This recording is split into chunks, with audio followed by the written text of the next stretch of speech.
শুভেচ্ছা জানাচ্ছি, আমি রাব্বিল হাসান রূপম। এই ভিডিও টিউটোরিয়াল থেকে আমরা অটো কমপ্লিট টেক্সট ভিউ শেখা শুরু করব।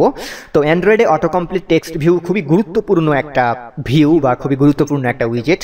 কেননা লার্জ অ্যাপ্লিকেশন যখন আপনি তৈরি করবেন বা লার্জ ডাটা আপনি হ্যান্ডেল করবেন, তখন এই অটো কমপ্লিট টেক্সট ভিউ আপনাকে অনেক এক্সট্রা একটা অ্যাডভান্টেজেস দেবে।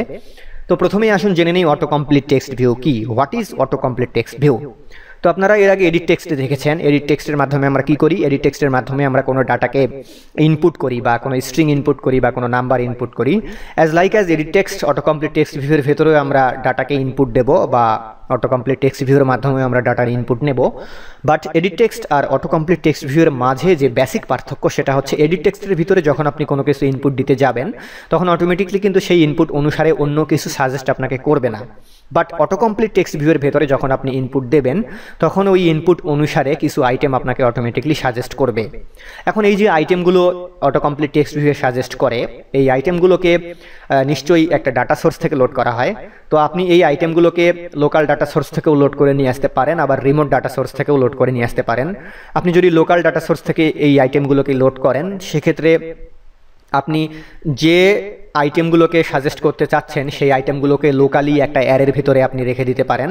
অ্যারের ভিতরে রেখে দিয়ে সেখান থেকে আপনি অ্যাডাপ্টার ব্যবহার করে পুল করে সেগুলো অটো কমপ্লিট টেক্সট ভিউয়ের মধ্যে নিয়ে আসতে পারেন। বাট আপনি যখন আরও একটা কাজ করতে পারেন, সেটা হচ্ছে লোকাল ডাটা সোর্স ব্যবহার না করে আপনি রিমোট ডাটা সোর্স ব্যবহার করতে পারেন।